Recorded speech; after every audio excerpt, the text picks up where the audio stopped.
Assalamualaikum. Alhamdulillah kami sudah tiba akan berkunjung di Kedutaan Besar Republik Indonesia yang ada di Kota Kairo, Mesir. Ini kami akan persiapan bertemu dengan perwakilan dari Kedutaan Besar. Saya coba shoot dulu lingkungan yang ada di sini, suasana yang ada di itu adalah simbol ada lambang burung Garuda sebagai simbol dari Indonesia, dan beberapa teman sedang mencoba tempat untuk berfoto selfie sebelum bertemu dubes. Warahmatullahi wabarakatuh. Bapak kuasa usaha Indra, bapak dan ibu-ibu para dosen pendidikan agama Islam di perguruan tinggi umum dan juga dosen-dosen agama Islam atau dosen bahasa Arab juga ada. Mari kita buka pertemuan silaturahim kita pada pagi hari ini dengan membaca basmalah. Bismillahirrahmanirrahim. Saya persilahkan pertama kepada utusan atau perwakilan dari rombongan untuk menyampaikan dan menceritakan, ya kan? Sudah hampir satu bulan dan besok perpisahan. Selama ini berada di Mesir 1 bulan. Monggo diperkenalkan tujuannya sudah tersampai atau tidak, dan bagaimana sesuai dengan tujuan dan siapa bapak-bapak dan sebagainya. Kepada bapak kita yaitu Bapak Buai, ketepatan Bapak Dubes masih posisi ada di Jakarta. Baik, kami persilahkan kepada perwakilan dari rombongan. Monggo Bapak, silakan.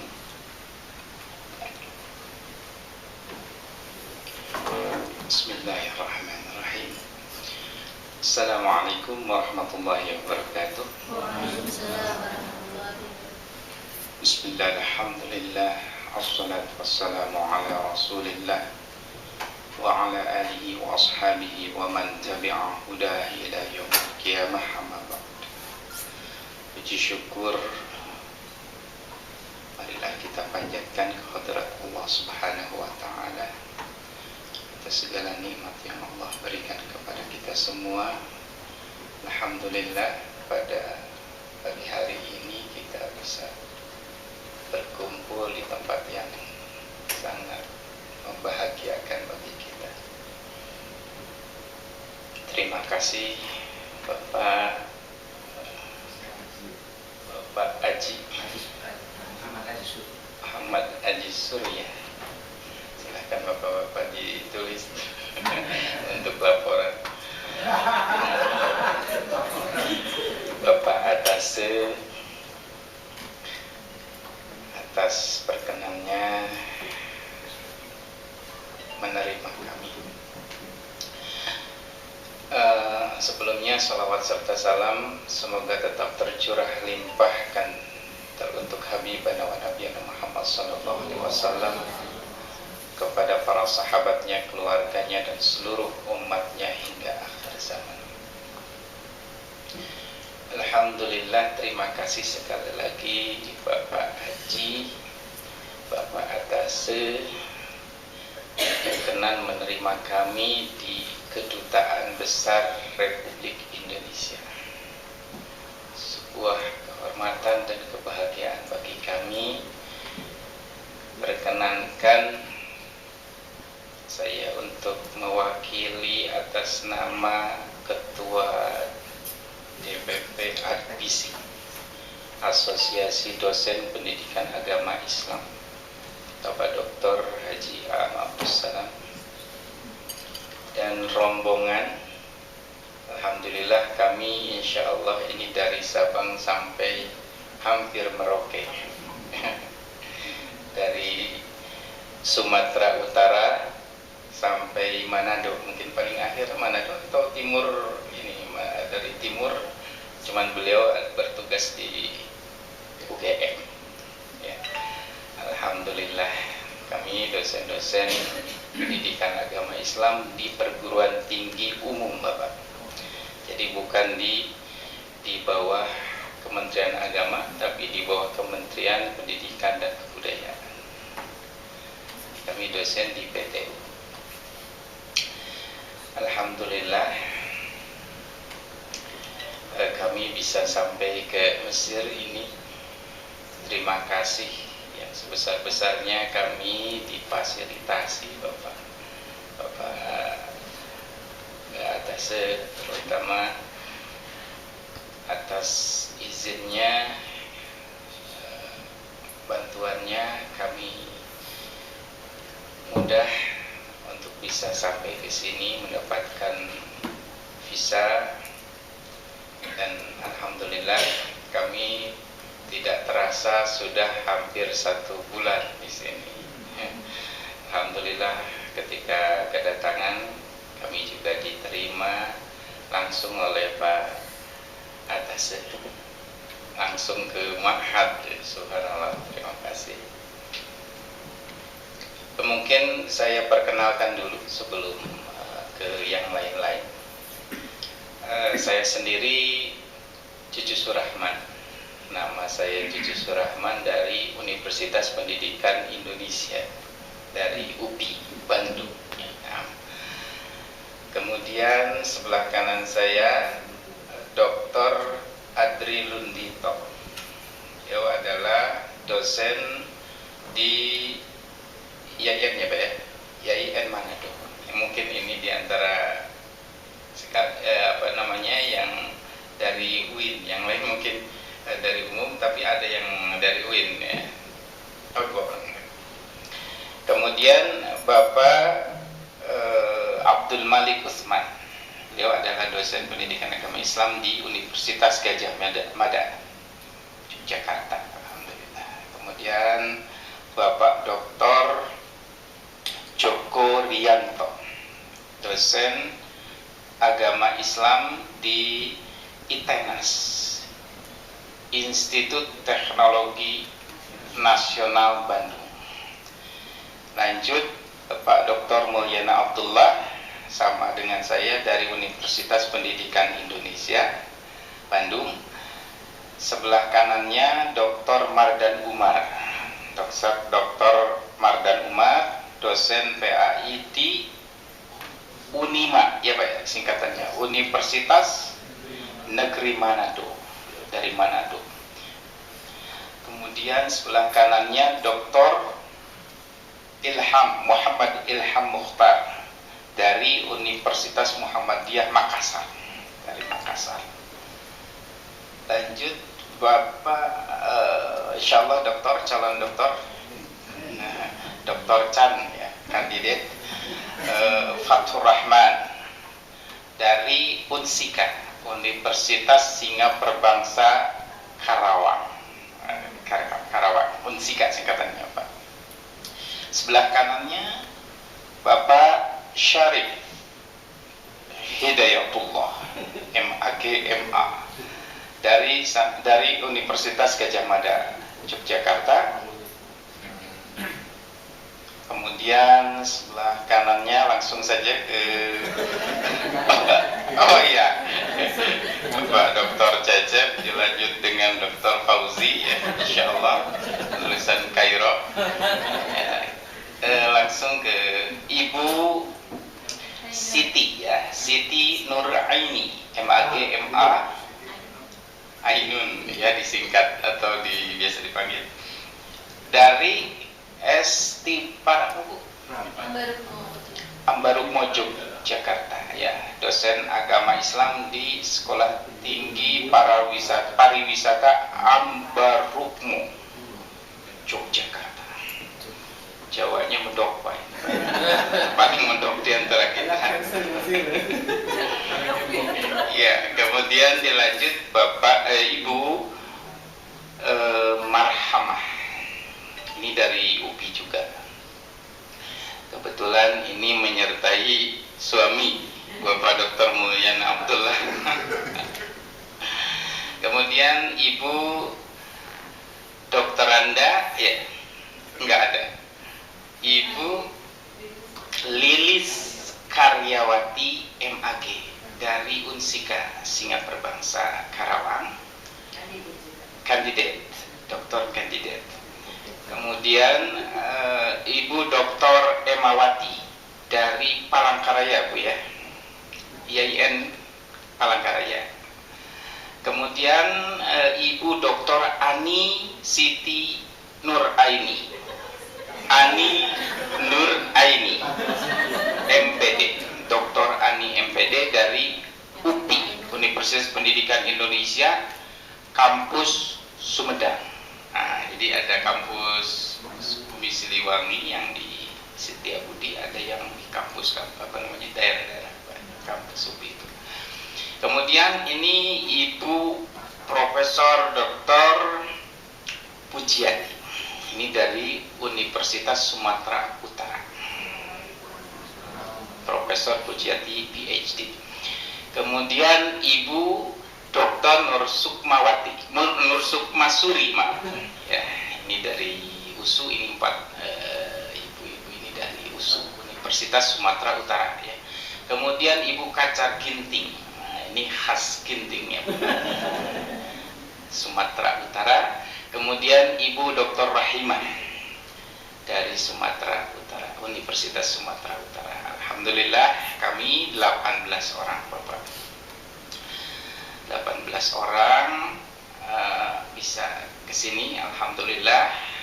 Dan tampaknya mudah-mudahan ini mewakili, mereka puas Bapak kesini bisa belajar bahasa Arab dengan di bawah bimbingan Bapak Profesor Dr. Muhammad Imam Daud di Ma'had Mu'allimil Quran Giza. Alhamdulillah kami mendapatkan pembelajaran bahasa Arab, thariqah, metode, manhaj, bagaimana isma' wa takallam, belajar mendengar kemudian berbicara bahasa Arab, mendapatkan pelayanan yang subhanallah sangat memuaskan dalam berbagai hal, sampai kepada kita mau belanja kemana saja diantar. Alhamdulillah, bukan cuma ilmu tapi buku-bukunya juga dibagikan kepada kita gratis. Itu yang paling penting, gratisnya itu luar biasa, alhamdulillah. Dan selain itu juga kami dengan bantuan Pak Fauzi yang di belakang, kita sudah menjelajahi Mesir, ya, di Giza, Kairo, Iskandaria sampai Fayum yang terakhir. Alhamdulillah sampai ke gurun pasir di Fayum ya. Jadi sudah cukup ya, mencicipi lah gitu paling enggak ya, dalam waktu 1 bulan ini kita merasakan suasana Mesir lah gitu ya. Mungkin nanti kalau ada pertanyaan atau tambahan-tambahan dari teman-teman, ada sesi tanya jawab ya Bapak ya. Mohon mungkin diberikan waktu kesempatan untuk kami, teman-teman kami, untuk berbicara, curhat atau apapun itu. Mungkin itu saja dari kami. Intinya adalah kami sangat berterima kasih kepada Bapak sini, ya, Bapak Kedubes, Bapak Haji, Bapak Atase, Pak Sahab, yang telah memfasilitasi kami, termasuk terutama menerima kami pada pagi hari ini. Intinya kami alhamdulillah dalam keadaan baik, sehat walafiat, dan mohon doanya mudah-mudahan ilmu yang kami dapatkan di sini bermanfaat untuk kami, untuk anak didik kami, untuk bangsa dan negara kita Indonesia, dan mohon doanya untuk kelancaran, keselamatan kami pulang ke tanah air insyaallah pada hari Kamis malam Jumat. Tapi ada dua gelombang, nanti ada yang umroh dulu Bapak, pulangnya itu 14 orang pulang hari Senin, ada yang langsung hari Kamis Jeddah langsung menuju Jakarta. Mohon doanya. Itu saja dari kami, mohon maaf, terima kasih. Hasbunallah wa ni'mal wakil, ni'mal maula wa ni'mal nasir. Assalamualaikum warahmatullahi wabarakatuh. Terima kasih. Kami berikan selanjutnya waktu pada Bapak Muhammad Haji Surya sebagai kuai. Waktu kami berikan. Terima kasih. Terima kasih Pak Adib, Pak Usman Siap, Bapak-bapak dan ibu-ibu akademisi yang sangat kami hormati. Assalamualaikum warahmatullahi wabarakatuh. Tidak ada rutan, jadilah bapak-bapak bertemu dengan akarnya. Saya sebagai wakilnya Pak Dubes di sini, kebetulan Pak Dubes tidak ada. Kami sampaikan yang pertama salam dari Pak Dubes buat bapak semuanya. Pak Dubes sangat senang dengan kehadiran bapak-bapak dan ibu-ibu di Mesir ini. Bapak-bapak dan ibu-ibu yang sangat kami hormati, 1 bulan tentunya bukan waktu yang lama, tapi juga bukan waktu yang pendek bagi seorang akademisi untuk mengenal Mesir. Mungkin ada 1-2 yang pernah ke Mesir, tapi mungkin sebagian baru kali ini tinggal lama di Mesir. Baru dunia baru, new planet.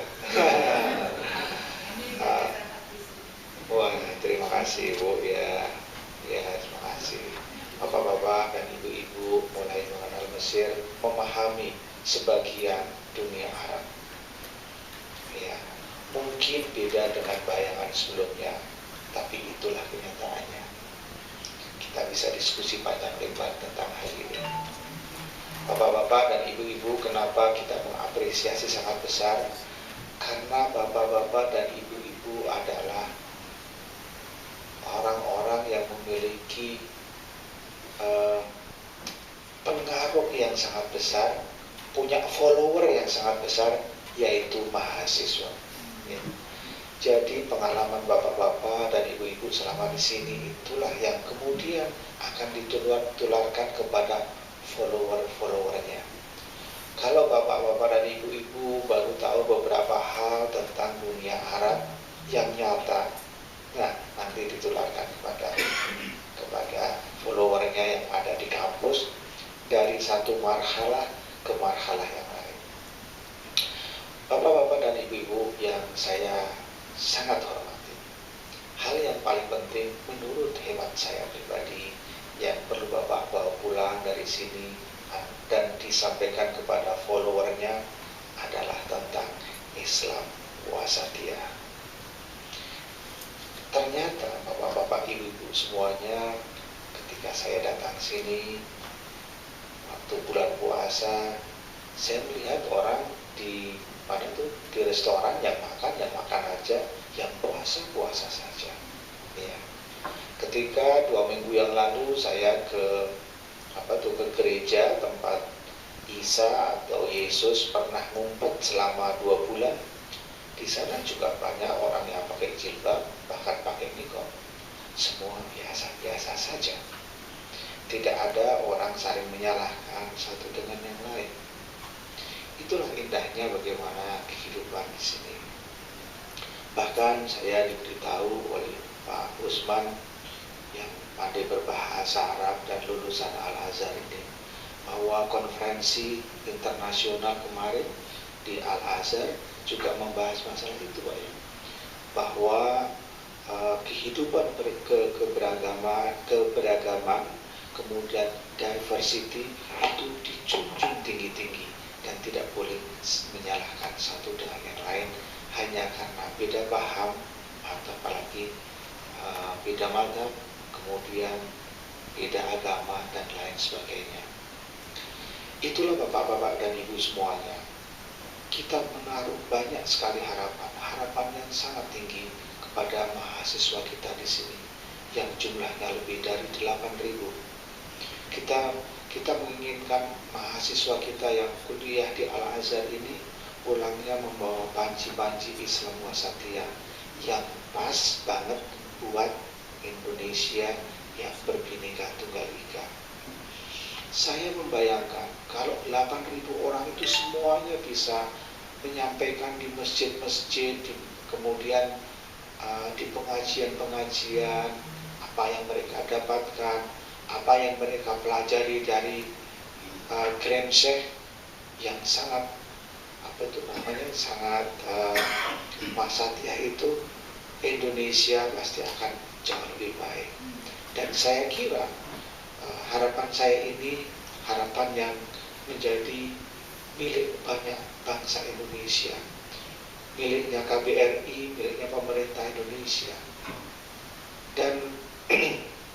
Dan itulah hal yang tertinggi yang kita harapkan dari mahasiswa tersebut.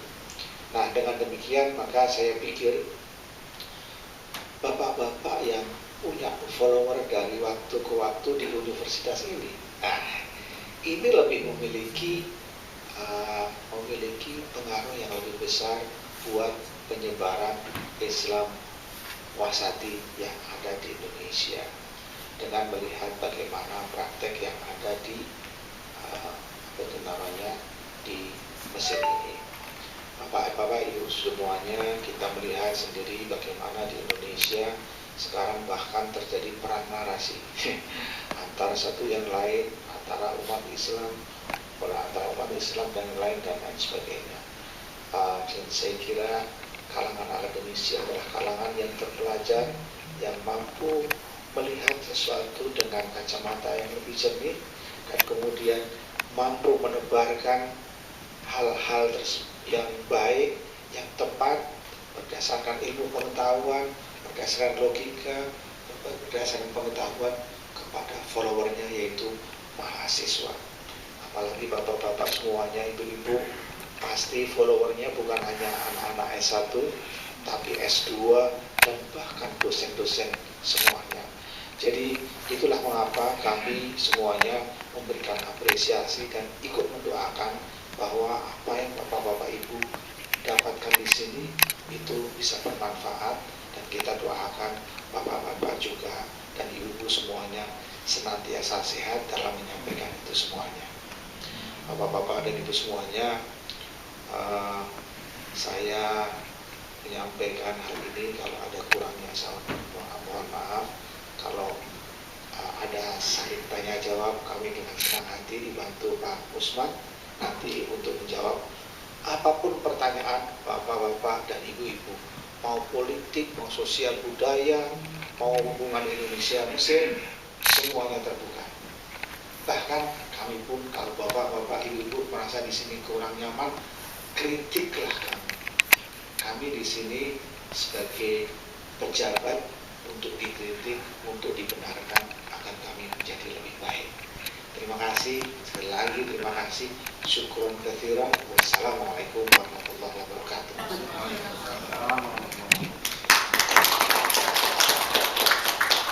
Terima kasih Bapak Kuai.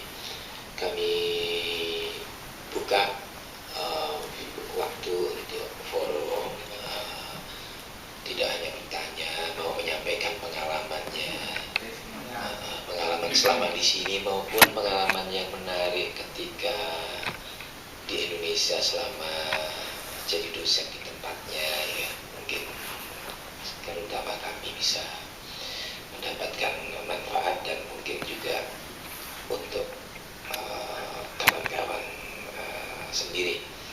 Silahkan kita mulai dari Pak Monggo.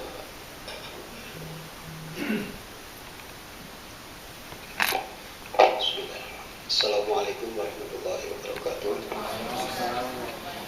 Nama saya Sarif Kadua, Pak. Sering bertemu dengan Pak Mas Sohi juga Pak Salim. Saya sangat setuju dengan apa yang tadi dipikirkan oleh Pak Wakil Dubes tentang Wasatiyah. Saya punya pengalaman karena kebetulan di komplek rumah itu masjid kami ya mulai hadir beberapa pemikiran yang diwarnai Wasatiyah, sehingga kemudian dalam beberapa hal ya sedikit kaku dan menimbulkan persoalan-persoalan.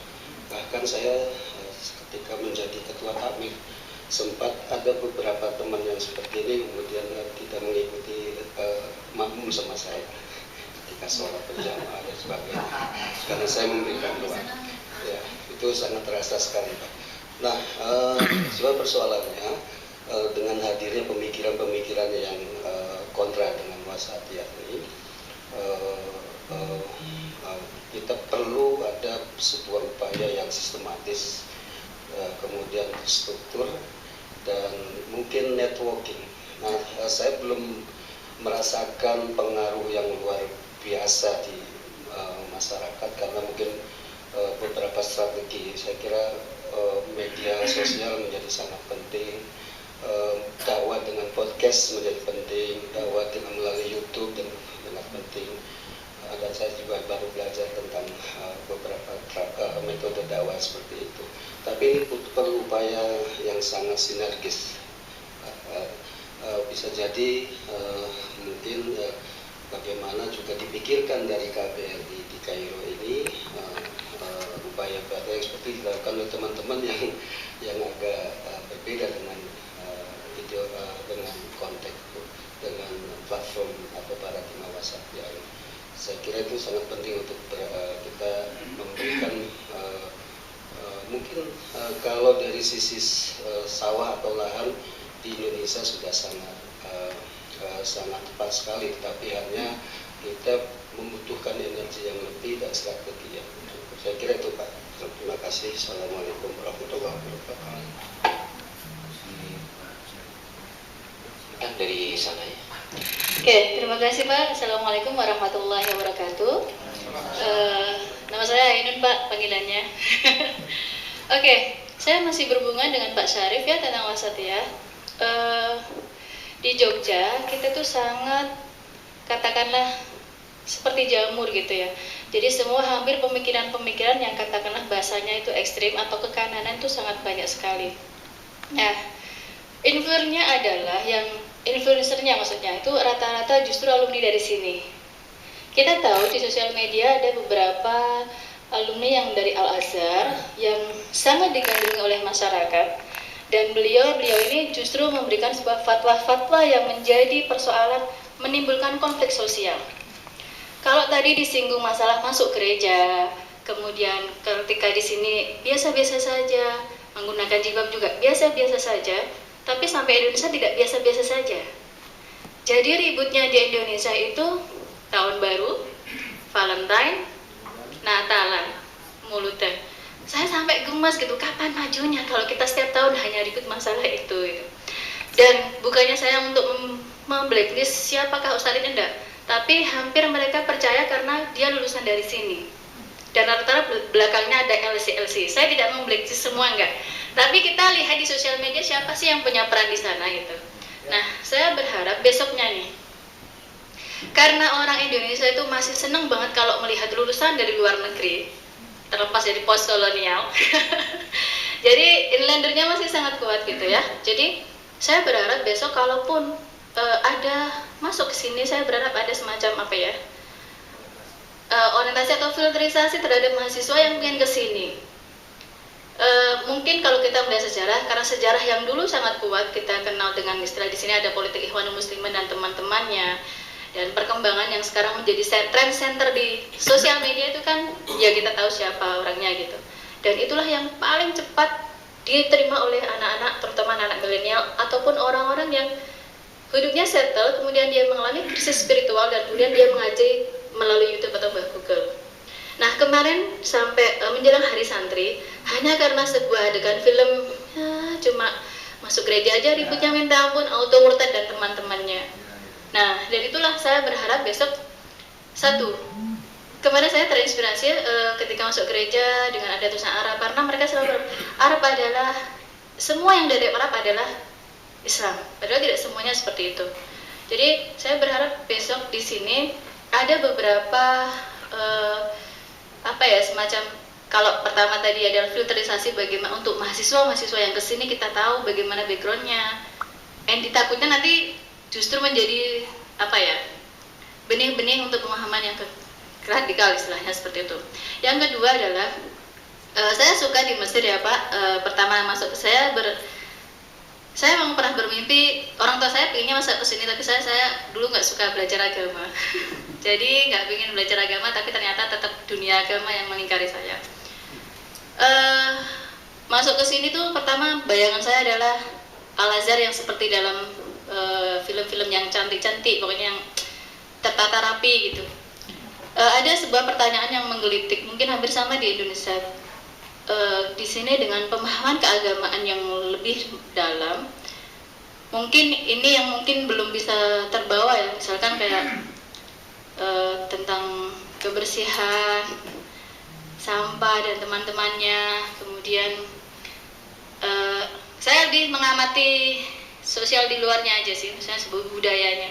Ya mungkin kaget aja, karena saya pikir Indonesia itu buruk, ternyata kita masih beruntung, masih baik dari segi kebersihan, jalan raya, etika, attitude, karena sebuah bangsa itu bisa dilihat dari bagaimana mereka bertransportasi begitu kan. Yang pertama itu. Jadi saya berharap kemarin ketika saya membaca hasil konferensi yang di Maret itu, saya senang sekali karena wasatiyah kita sebenarnya dulu kita sudah punya dan sekarang kita belajar dari sini. Cuma sayangnya isu-isu yang tentang wasatiyah itu yang untuk kebaikan di Indonesia itu masih sangat sedikit untuk di-share ke negara-negara kita. Itu yang ingin saya harapkan.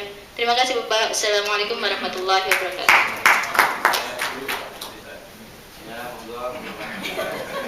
Ini Jogja semua nanti. Assalamualaikum warahmatullahi wabarakatuh. Jadi susul teman-teman lain.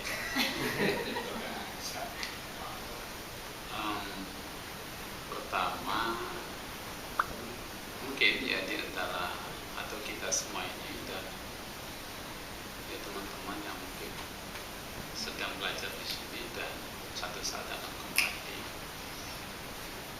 ya hemat saya untuk mengusung Islam wasatiyah ini harus belajar lagi dari sejarah awal masuk dan berkembangnya Islam di Nusantara.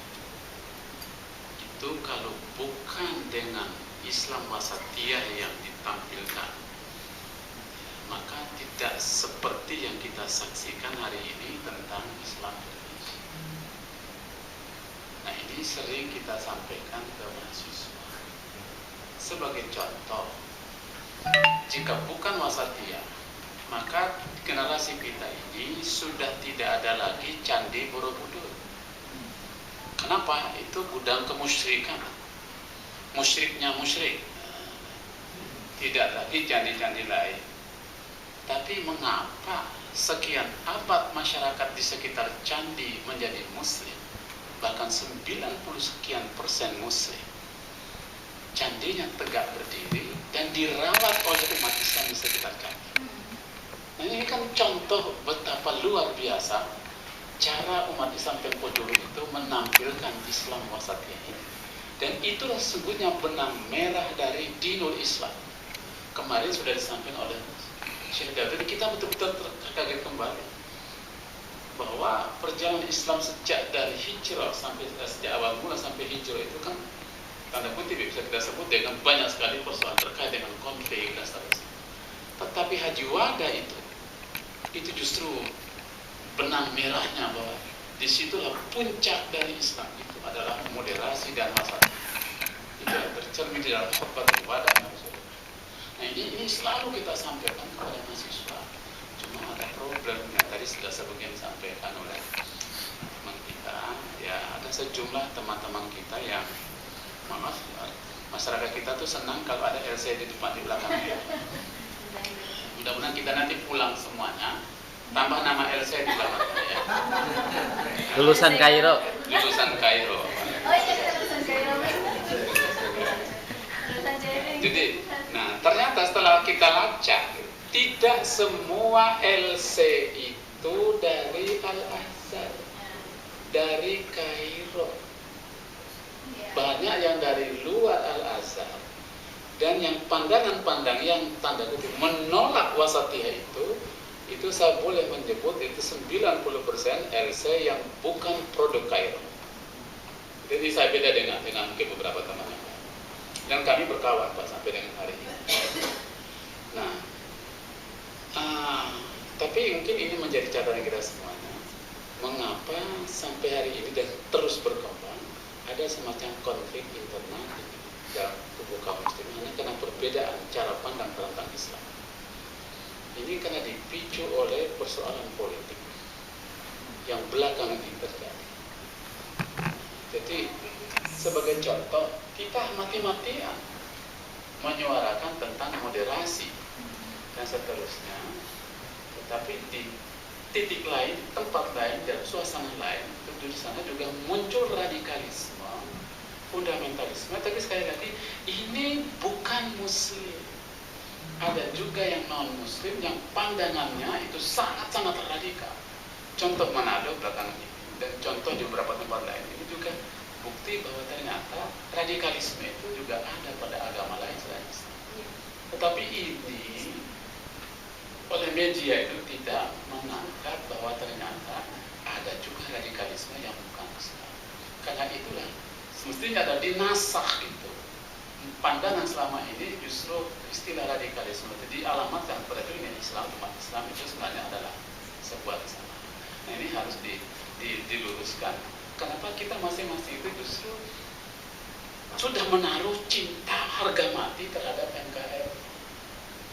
Nah karena itu Pak, mungkin bagi catatan akhir saya sering tiap tahun itu juga kadang-kadang diajak teman untuk dijaminya seputar gimana adik-adik kita yang lulus SMA, lulus pesantren ini mau berangkat ke Mesir pun sangat menghormati adanya perbedaan, sangat menghormati adanya keragaman. Dan ini adalah salah satu pelajaran besar yang mampu saya ambil minimal dalam perjalanan sebulan di Mesir ini. Tentu saya sangat berterima kasih kepada pihak Kedubes di Kairo karena telah memberikan kami kesempatan untuk belajar. Insya Allah di kesempatan yang akan datang ini bisa membuka kembali jalan-jalan baru bagi dosen-dosen PAI ataupun dosen dari Indonesia untuk dapat belajar dalam kegiatan short course lainnya. Mungkin ada MOU yang lain selain dengan RPC, kita bisa ada kegiatan dosen-dosen PAI khusus untuk mengunjungi perguruan tinggi. Kita akan berdialog dengan tokoh-tokoh di sini tentang bagaimana gagasan mereka tentang Islam wasatiyah. Mungkin di kesempatan kali ini kita banyaknya belajar di Ma'had. Nah, mungkin ke depan ada program untuk kita lebih dari satu perguruan tinggi lain, berbicara dengan salah satu tokoh tentang bagaimana mereka mengelola Islam wasatiyah di Mesir dan bagaimana pemikiran para akademisi di sini tentang hal tersebut. Mungkin itu masukan dari saya, Pak. Terima kasih. Assalamualaikum warahmatullahi wabarakatuh. Terima kasih, nanti dibantu sama Pak Usman sama Pak Jajak. Ibu-ibu di pojok sana ada namanya Mbak Sinta, sekretaris saya. Mbak Sinta ini mahasiswi S2 di Al-Azhar University. Mbak Sinta beberapa minggu lalu selalu menangis di depan saya karena adiknya hilang di Yogyakarta. Adiknya adalah kuliah di Universitas Gadjah Mada dan tidak ditemukan sampai saat ini oleh orang tuanya dan oleh kakaknya yang namanya Sinta. Pernah sekali ketemu, kita bisa temukan, kemudian saya coba hubungkan dengan dosen UGM, setelah ketemu hilang lagi sampai sekarang. Hilangnya kemana? Pasti bukan diambil jin atau siapapun juga, tetapi kemudian kita berprasangka semoga salah diambil oleh kelompok tertentu. Nah, itulah saya mencoba menghubungkan apa yang disampaikan Ibu tadi tentang bagaimana maraknya masalah-masalah seperti itu di Yogyakarta.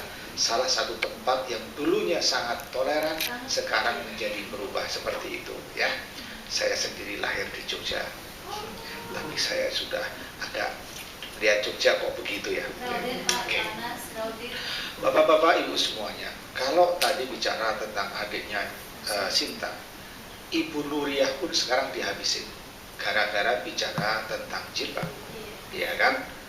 Nah, bapak-bapak ibu semuanya, saya akan mengatakan begini. Yang pertama adalah bahwa ketika fenomena media sosial ini menjadi sangat marak di dunia saat ini, maka semua orang harus bicara. Tidak bisa kemudian semuanya diam. Kalau yang diam satu kelompok saja dan mereka keras, maka yang lainnya tidak bicara sama sekali. Padahal itu mayoritas, nanti akan tergerus. Silent majority harus kita robohkan. Kita harus bicara semuanya. Makanya saya lihat bagaimana narasi.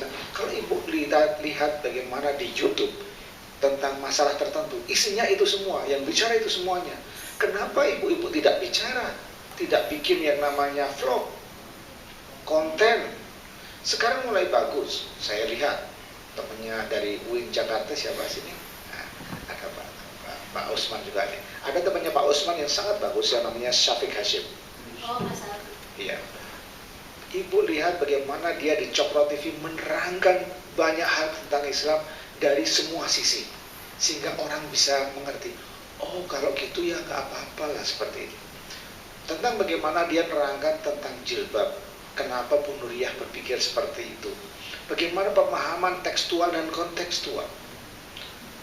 Orang selalu banyak pihak yang bicara hanya tekstual, kontekstualnya nggak pernah, budayanya nggak pernah disentuh, sehingga jadilah yang namanya Bu Nuriyah, kemudian Pak Quraisy Shihab jadi bulan-bulanan.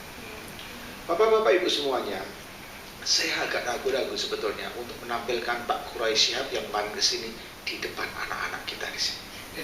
Saya agak berhitung, sangat berhitung besar, dan dia dua orang Al-Azhar. Karena apa? Khawatir juga saya. Gitu. Ini biar Bapak Ibu, karena bicara dengan kalangan aktivis itu lebih enak, jadi lebih bisa dimengerti. Jangan-jangan di tempat itu Pak Quraisy dibully ya. Pertama Pak Quraisynya tidak enak, yang kedua saya celaka karena saya yang mendorong-dorong ke sana. Tapi anak-anak bilang gak apa-apa Pak, tenang aja. Dan ternyata memang Pak Quraisy di situ menyampaikan beberapa hal yang menurut sebagian anak-anak tidak pas di luar mainstream. Dan ternyata Pak Quraisy bisa menerangkan dengan baik, dengan sangat baik, gitu. Dengan sangat baik. Bahkan dia bisa menerangkan bahwa satu aturan itu di satu saat yang sama itu bisa berbeda buat orang yang lain. Gampangannya saya bisa sampaikan gini, kalau anak saya umur 18 tahun mau pergi keluar kafe, pulang jam 11, oke, tak masalah, halal, gampangannya gitu. Tapi kalau anak yang di bawah 10 tahun, ya mesti haram gitu. Jadi itulah beberapa hal yang diterangkan dengan baik oleh Pak Quraisy Shihab. Bapak Ibu semuanya, harapan saya terhadap yang namanya Azhari atau teman-teman yang kuliah di sini adalah sebuah harapan. Kenyataannya bisa jadi tidak sepenuhnya bisa terjadi. Karena apa? Karena mohon dikoreksi Pak, saya Pak. Di Al-Azhar sendiri juga mungkin tidak sepenuhnya apa yang dilakukan dan dipikirkan oleh Grenza itu diamuni oleh semuanya. Al-Azhar menurut pandangan saya bukan pesantren. Kalau pesantren, kalau Pak Kiainya Pak Usman ini kiai saya, nah sampai yang namanya pengurusnya sampai kemudian santrinya ikut semuanya. Tapi di sini bisa berbeda. Nah itulah kenapa kemudian keluarannya bisa ada sedikit yang berbeda. Namun secara umum memang saya melihat bahwa Al-Azhar ini umumnya adalah mengajarkan wasatiyah. Dan Al-Azhar sudah berusaha semaksimal mungkin agar wasatiyah ini buat anak-anak ini diajarkan dengan benar. Salah satunya adalah Al-Azhar menarik semua yang namanya siswa asing tidak boleh di luar Kairo. Karena kalau di luar Kairo nanti belajarnya dari orang lain.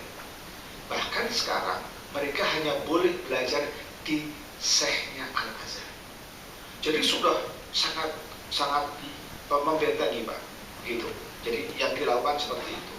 Ya kemudian sana sini ya kita berusaha untuk berbaik. Secara sistem mungkin Pak Usman nanti bisa cerita bagaimana KBRI mendorong yang namanya Kementerian Agama untuk melakukan rekrutmen yang baik. Karena masukan ini akan mengaruhi keluaran ya Pak ya. Ya. Rekrutmen ini yang paling penting dan Pak Usman ini bekerja sangat keras menekan yang namanya Kementerian Agama untuk membuat sistem yang sangat baik. Nah, cuman kita juga paham Kementerian Agama itu ditekan oleh semua pihak ketika namanya rekrutmen ke sini. Nah, itu coba kita lihat semuanya. Jadi Bapak Ibu semuanya, yang tidak boleh adalah diam. Kalau kita diam maka kita akan menjadi korban juga. Bapak Ibu semuanya, saya juga mengalami hal semacam itu sebetulnya, tapi bagi saya karena saya udah nggak ada masalah. Istri saya termasuk orang yang tidak pakai jilbab karena kita meyakini bahwa sebagian ulama juga tidak mewajibkan jilbab. Tapi ya bahkan dikeluarkan dari grupnya dia dan lain sebagainya. Oke, kita udah dewasa, udah siap. Tapi yang nggak boleh adalah terjadi pada orang lain. Saya kira itu di sini ada Pak Usman, ada Pak Cecep yang juga Azhari bisa menerangkan lebih jauh tentang apa yang saya sampaikan. Inti kata saya bilang kita tidak boleh diam, kita harus bergerak secara sistematis. Kita bicara di di media sosial. Bahkan saya mulai nge-vlog Bu, vlog saya adalah inspirasi Pak D. Haji. Nggak apa-apa lah, saya kira memang harus begitu. Kalau kita berhenti, orang lain nge-vlog kita enggak, wah kita repot nih. Saya bilang gitu. Ya agak aneh lah, DCM nge-vlog tapi ya apa itu namanya, kayak saya lihat Pak Ganjar aja nge-vlog. Ya semuanya gubernur nge-vlog. Saya kira untuk kebaikan nggak ada masalah. Saya kira begitu. Saya kira itu nanti disambung lagi, silakan Pak.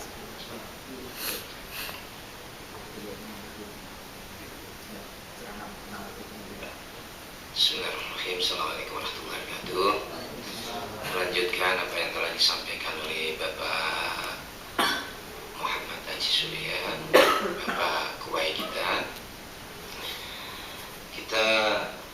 tantangan kita itu Bapak Ibu sekalian ya, adalah Al-Azhar itu besar ya kan.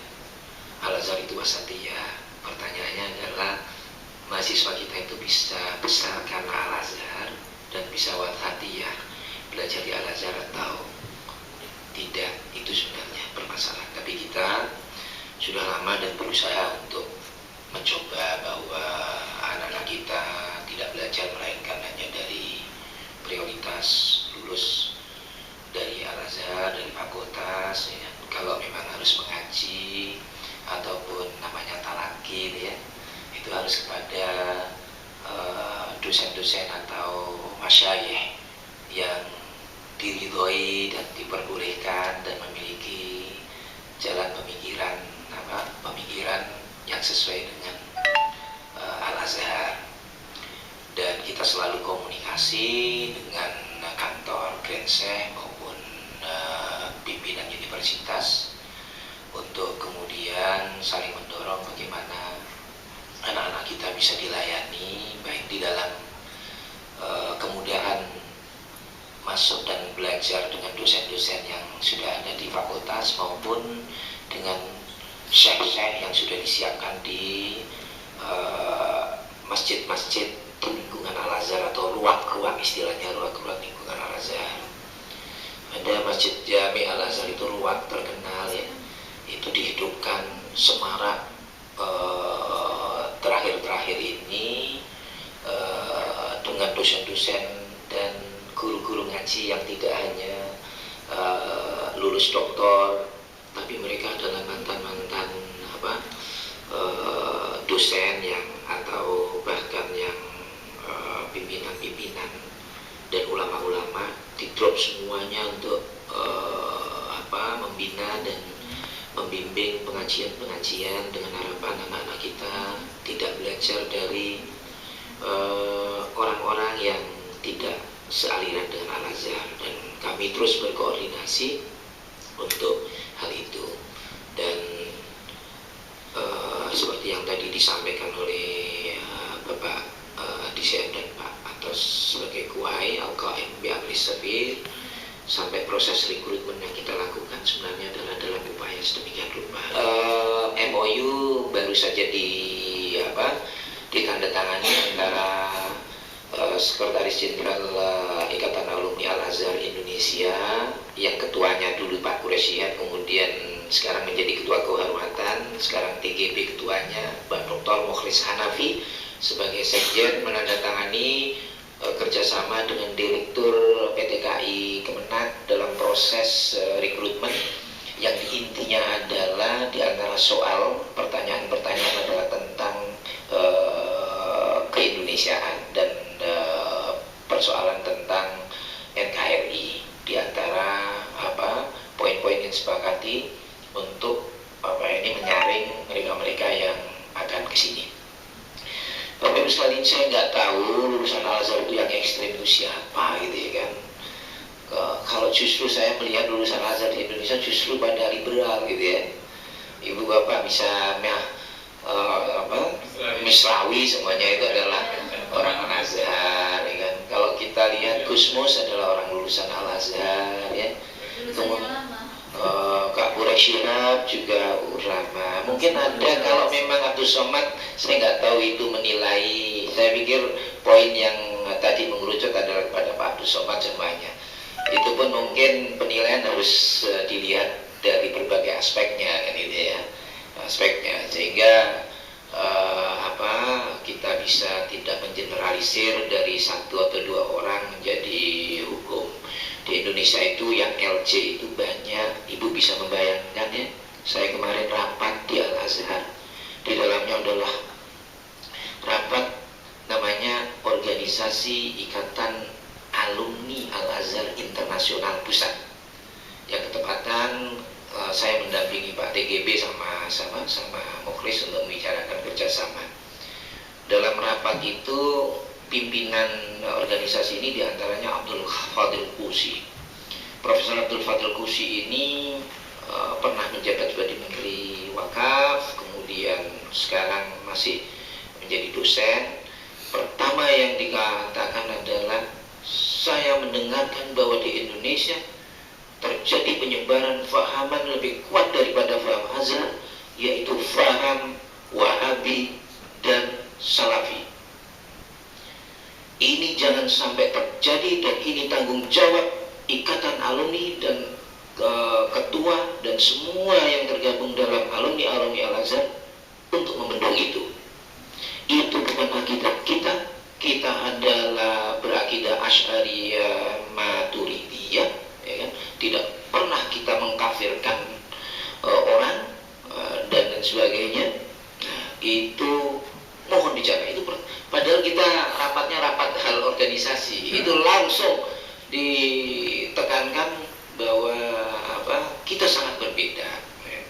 Dan mohon dan ini adalah tugas beban berat bagi alumni Al-Azhar untuk tetap memegang secara akidah adalah Asy'ariyah, dan mazhab tidak hanya satu, tapi berbagai mazhab yang kita akui, dan tidak boleh ekstrem terhadap satu mazhab dalam berpikir dan sebagainya. Itu yang diungkapkan.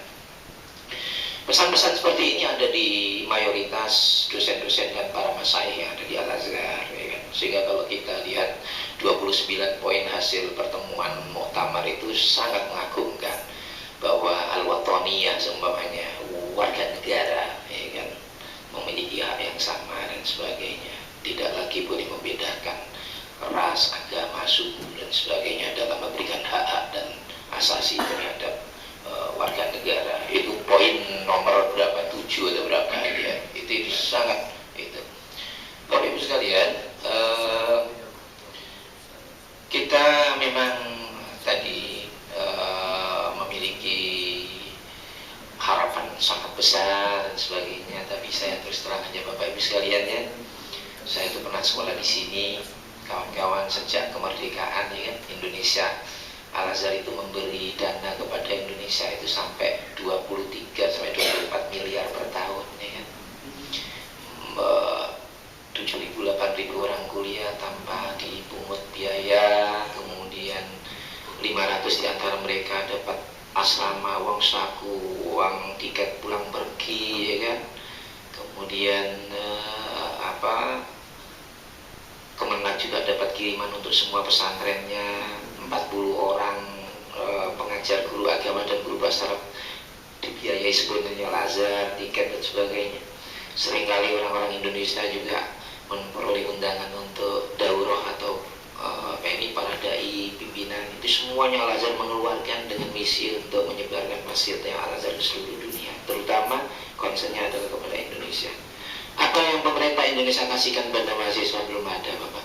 Harapan kita terlalu tinggi, mengharapkan dia hebat, jadi pulang menjadi harapan bangsa dan agama dan wasatiyah dan sebagainya ya kan. Dan kita baru alhamdulillah tahun ini Bapak, ini adalah kesyukuran kita berhasil tahun 2019 setelah perjuangan saya 3 tahun di sini memperoleh 16 anak mahasiswa S3 yang dapat dana beasiswa dari Kemenang. Bapak Ibu tahu sekali bahwa ada namanya program 5.000 doktor yang di situ ada persyaratan harus punya NIP NIDOT. Nah, anak kita ini mulai S1 dibiayai Al-Azhar, S2 biaya Al-Azhar atau nyari sendiri, S3 aja ya kapan dia punya dapat nidon kan itu. Menghilangkan nidon itu sampai 2 tahun saya datangi menteri dan sebagainya, berhasil. Yang asalnya 18 ikut ujian 16 lulus pun baru dikasih hari ini, baru turun baru 9. Nah, baru juga alhamdulillah kita dapat 30 beasiswa dari santri prestasi yang dulu ini pun kita betul-betul berjuang supaya beasiswa santri berprestasi itu tidak hanya ke beberapa perguruan tinggi umum, tapi ada jalur ke Al-Azhar. Alhamdulillah diberi berapa 30 tahun ini, saya berharap 300-400 dari 8.000 orang ini Bu Bapak semuanya, mereka mengadu nasib semuanya sendiri. Sementara kita terlalu banyak harapan macam-macam. Untung saja mereka itu tidak melawan negara. Untung saja pulang itu tidak ngebom dan sebagainya. Jangan dibayangkan ini adalah keberhasilan besar dari Al-Azhar, menjadikan mereka sabar meskipun tidak dikasih dukungan dari negara untuk tetap wasatiyah. Lahirlah Gus Dur, Quraisyihab, kemudian DGB. Yang sekarang maju yang betul-betul dibaca tulisannya dan bagus adalah Pak Dr. Mukhlis Hanafi. Silakan Ibu Ainun tadi ya untuk mencari karya-karya Dr. Mukhlis Hanafi. Itu adalah ahli tafsir yang dibina oleh tulisan adik kelas saya jauh dari sini ya kan. Kemudian bersama dengan Pak Quraisyihab membina Pusat Studi Al-Quran PSQ. Kemudian beliau jadi direktur Pusat Mushaf Quran di mana Istiqlal atau di Kemenang ya kan, dan beliau adalah sekjen. Karya-karyanya mencerminkan ide-ide Al-Azhar, dan dia yang kemudian memberikan proyek banyak sekali untuk menerjemahkan karya-karya ulama yang wasatiyah yang dari Al-Azhar untuk dalam bahasa Indonesia kan, untuk bisa disebarkan dengan gratis dan sebagainya. Terserah Ibu menanggapi, saya juga lulusan Al-Azhar, saya ini ekstremis atau radikal atau apa ya. Saya pikir mohon Ibu, tapi Ibu tadi kekhawatiran Fadil Qusi itu sangat besar, bayangkan ya. Bismillahirrahmanirrahim. Assalamualaikum warahmatullahi wabarakatuh. Terima kasih Pak Wakil Duta Besar Pak Muhammad Haji Surya dan Pak Usman Shihab ada 2 poin yang ingin saya sampaikan, 2 poin seperti Bapak sampaikan. Ini satu konsep wacana yang sangat-sangat bagus sekali mengenai Islam wasatiyah. Tapi saya tidak ingin hanya sebatas wacana, dan itu tidak tersistematis dalam upaya kita untuk membangun Indonesia ke depannya. Jadi saran saya, bagaimana supaya ini menjadi bagian dari Islam wasatiyah ini, dan kemudian yang kemarin itu ada 29 rumusan yang sangat strategis untuk negara Indonesia dari Konferensi Internasional Al-Azhar itu bekerja sama dari pelopornya adalah saran ya Pak ya, Duta Besar Mesir, kemudian dengan Kemenak, dengan Kemendikbud untuk menyusun kurikulum mata pelajaran agama Islam itu, bukunya berkaitan dengan Islam wasatiyah. Kenapa itu sangat penting Pak? Dari tingkat SD sampai perguruan tinggi, supaya memang ini menjadi satu strategi yang sistematis dan berdampak positif untuk perkembangan generasi bangsa kita Indonesia. Kalau hanya kita sebatas wacana ini kan bergulir dan tidak bisa kita kontrol gitu. Jadi grand design-nya menjadi sebuah buku yang bisa untuk diwariskan kepada Indonesia ke depannya, supaya permasalahan yang kita disintegrasi, radikalisme, terorisme dan sebagainya yang sangat-sangat mengancam narkoba dan sebagainya, hak asasi manusia, ini bisa dikembangkan melalui. Jadi dosen-dosen PAI, guru-guru agama tingkat SD dan seluruhnya sampai pesantren ini bisa digunakan. Itu satu saran. Mudah-mudahan ini menjadi satu jihad untuk Duta Besar Mesir, mungkin bekerja sama dengan asosiasi dosen PAI atau Kemendikbud dan mungkin beberapa orang profesor yang handal bisa dimasukkan untuk menyusun. Kemudian itu kenapa saya pernah euforia pulang sekolah, mohon maaf sedikit Pak ya. Jadi saya ketika melihat di surat kabar ada penerimaan untuk jadi kepala sekolah, kemudian saya lulus karena dites bahasa Arab, bahasa Inggris, alhamdulillah. Saya baru tamat PhD waktu itu dari University Science Malaysia Pulau Pinang, alhamdulillah 2007. Saya yang diterima menjadi kepala sekolah di situ, menangani SD, TK dan TPA. Nah, ketika saya jadi kepala sekolah, saya buat Pak acara 17 Agustus. Tidak pernah ada 20 tahun sekolah itu, udah 20 tahun nggak pernah ada namanya upacara proklamasi kemerdekaan. Mereka aneh, padahal itu sangat strategis tempatnya di Kota Medan. Aneh. Dengar lagu Indonesia Raya mereka aneh. Sampai pemilu pun saya bilang, ayo para guru-guru di sini, untuk apa tauhid? Jadi kalau memang Islam wasatiyah ini dikembangkan ya Pak, satu jihad dari Duta Besar di sini, karena dari Al-Azhar sumbernya, di suatu grand design yang sangat bermanfaat buat Indonesia. Itu saran saya. Kedua Pak, saya mau bertanya sharing saja sebagai seorang akademisi. Kalau tadi kan disampaikan peran dari segi dunia pendidikan, peran keduta besar atau kedutaan besar Mesir bagi umat Islam, bagi bangsa Indonesia, bagi kepentingan mahasiswa di sini. Saya ingin dengar kalau misalnya duta besar konsulat Malaysia itu kaya sekali dengan TKI dan banyak pemasukan daripada tenaga kerja dengan kilang-kilangnya, ya Pak, dengan perusahaan-perusahaan pabrik. Nah sekarang mohon maaf Pak, saya ingin tahu aja Pak, curiosity saya, keingintahuan saya, apakah peran kedutaan besar Mesir ini bagi Indonesia dari segi ekonomi, politik, sosial, budaya, khususnya juga tourism Pak, dan bagi kepentingan umat masa Indonesia ke depannya. Mohon maaf kalau pertanyaan ini. Ya Pak, terima kasih. Assalamualaikum warahmatullahi wabarakatuh.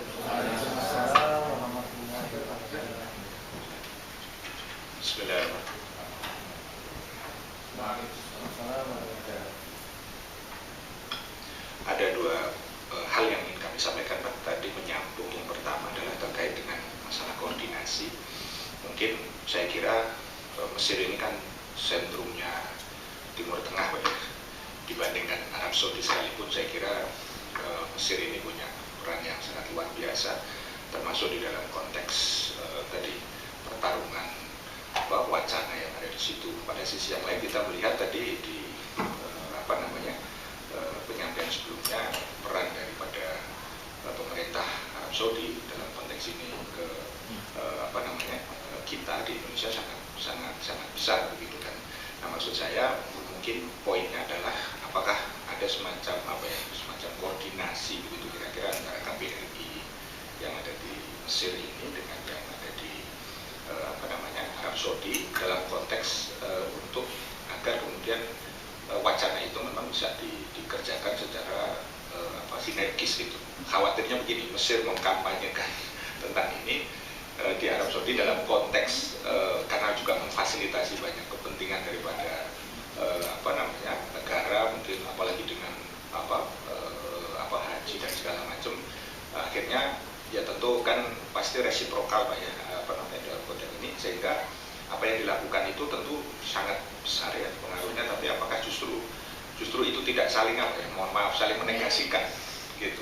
Nah ini yang mungkin barangkali bisa mendapatkan penggambaran gitu. Dan yang kedua, dalam beberapa hal itu saya melihat begini Pak, memang Al-Azhar dalam konteks agama tentu menjadi sentrum atau menjadi kiblat begitu. Tapi saya melihat juga pada sisi yang lain, apakah mahasiswa kita yang belajar non agama, misalnya apakah di Cairo University atau kemudian di tempat lain itu tidak juga istilahnya bahasa saya imun gitu terhadap hal-hal yang seperti tadi itu, karena justru dalam beberapa penelitian hal tersebut itu lebih mudah masuk di dalam wacana berpikir daripada mahasiswa non agama. Ini mungkin bisa menjadi semacam pemikiran gitu kan, karena justru mereka yang tidak memiliki background secara khusus tentang agama justru malah lebih mudah melakukan itu. Nah itu mungkin barangkali nanti menjadi masukan ya untuk terima kasih Pak. Assalamualaikum warahmatullahi wabarakatuh. Terima kasih. Waduh, saya diskusi sama para akademisi itu membuat rambut saya makin habis.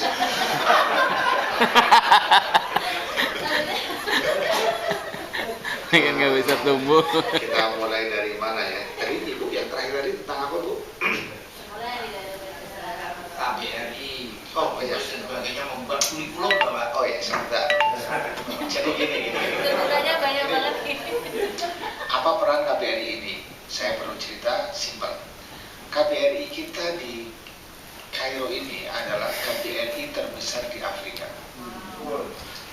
Di sini termasuk kelas 1. Kalau nggak kelas 1 nggak ada atasinya. Di sini ada atase pendidikan, ada atase perdagangan, ada pertahanan dan lain sebagainya. Semua ada di sini.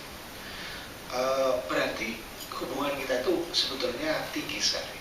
Salah satu yang paling gampang saya cerita adalah terrefleksikan dalam perdagangan Indonesia dan Mesir. Indonesia dan Mesir perdagangannya terbesar dibandingkan semua negara di Afrika. Jadi kita bisa surplus dari 1,5 miliar